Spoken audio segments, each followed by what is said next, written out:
One of the things I look forward to every year in September is the priest retreat at the beach. It's at a hotel and it faces the ocean. And when I get in the room, I turn the air conditioning off and I open the sliding door. So I get the sound of the ocean and I leave it open the whole time I'm there. There's something about that sound of the ocean there, that peacefulness and looking out over it. I want you to think for a moment about a sacred place, about some sort of holy ground that you have. It could be your back porch. Maybe you have a beach house. Maybe you have a cabin in the woods, or someplace really that you know when you're there, you're going to be at peace and there's going to be that tranquility that you desire. Holy ground, it's an important thing. This coming Sunday, we'll hear in the first reading about Moses, and he's on holy ground in the burning bush. It's on fire, but it's not consumed. And Moses recognizes the presence of the divine in his midst there.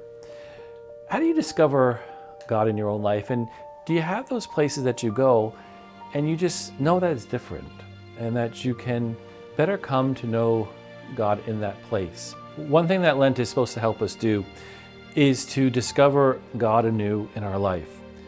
I think in order to do that, we need sacred time on sacred ground. We need someplace that we can go to. And we know when we're there, we're going to have that great experience of coming to know God.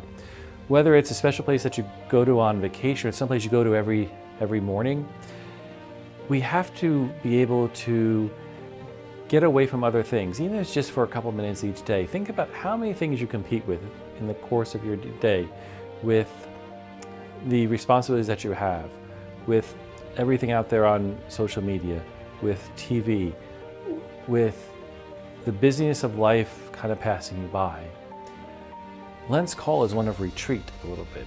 It's a call to step away in some manner from the ordinariness of life so that you can then rediscover who God is, how God speaks to you right here and now.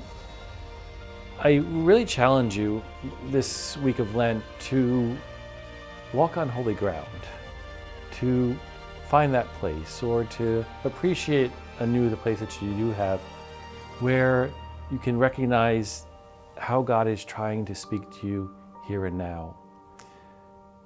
Remember, Lent's leading us somewhere. It's leading us to that font of baptism. And in order to get there, we need to take the time to listen to how God is trying to speak to us here and now. We have to make sure we take the time to stand on holy ground.